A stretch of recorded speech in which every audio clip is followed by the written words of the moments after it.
threatening these employers that they're going to say that we're going to sack you because the chance of winning your tribunal is 9 times out of 10 you're going to lose. So once you lose your job, here's the attack that's taking place. Once you've lost your job, you've seen the attacks that are taking place on your benefits and on the bedroom tax. And therefore, brothers and sisters, what we've got to do is build a movement up. Yes, the bedroom tax is crucial and we need a campaign over it. But it's got to be part of one fundamental movement of a campaign of a tax on welfare benefits and a tax of those employed as well. On top of that, what we're seeing by this government now is a full-scale attack on the Royal Mail. They now want to privatise the Royal Mail. Why do they want to do it? They want to give it even more money to their friends in the city. Over the last 7 years of this austerity, what we've seen is the bottom 90% of people get 10% worse off in real terms, and the top 5% in the economy get better off by over 15%. That's what austerity really means. Nothing to do about paying the debt back. This bloke at Barclays Bank before he left, Bob Diamond, who received a 1.7 million bonus on top of his salary of just under 30 million, said that every day he wakes up he's got a smile on his face. Well, why do you have a smile on your face if you got 1.7 million bonus just for doing your job, and at the same token goes prepared to put the boot in helpless working men and working women? The reality is this, brothers and sisters, what we've got a shocking, rotten government in the Conservatives and Liberals, but also what we've got is an opposition that's absolutely impotent. You won't know the difference between Labour, Liberal and Tories. All three of them support privatisation. All three of them support keeping the anti-trade union laws. All three of them want to stay in the European Union. Can I say, our position on the European Union, for my union, is different from UKIP. We don't oppose the European workers, we oppose the device of the European Union.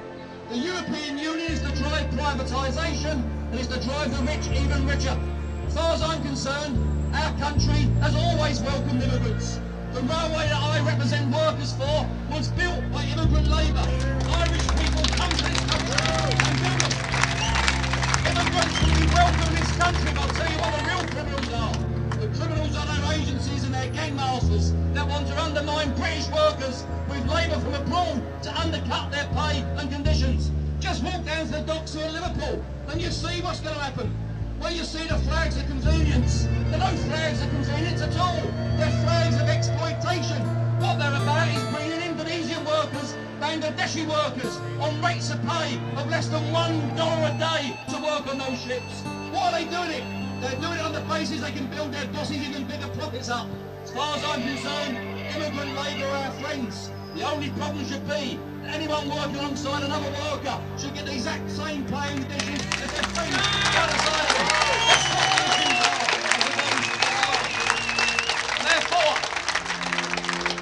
this bloke Miliband now turned around and said that now there's going to be an opening now for working class people to join Labour. Well, why would you want to join them?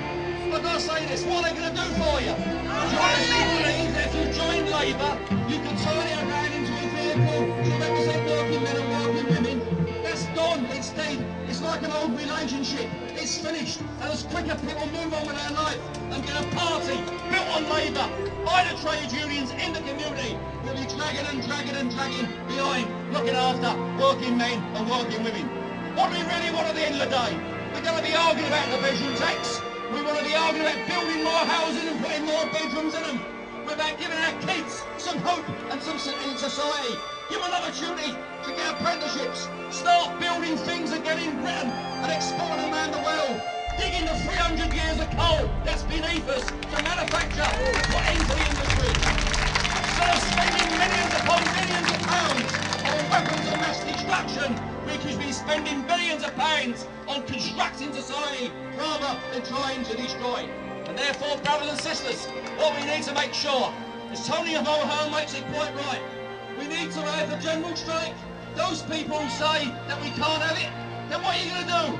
Carry on marching up and down, throwing snowballs at people in the winter? We've got to take some right direct action. Whether it's sitting on the streets, whether it's occupying those buildings that are making the profits, we need to let them know. It's not what people in this country say about the tyranny in Korea and the tyranny in this country. What about the tyranny here and what we're doing about it? And British workers and British men and British is winning. Therefore, brothers and sisters, TUC has made it quite clear, and I'll finish by this. For years when I was elected as the my executive committee, I had many row with the General Secretary of my union, who used to say to me that we can't have a general strike because of this, and we can't have a strike because of this, and he used to rule a solicitor in to say you can't do it. At the TUC General Council, we asked for John Hendy QC to come in and say why we can have a general strike. They didn't want to listen to him, but he said you could have it. All of a sudden now, it was role reversal. John Hendy made it quite clear. Yes, legally you can't have a general strike, but what we can do is any industrial action that we've got is coordinated on a particular day with that particular company, and we call a demonstration midweek, and we close down every city of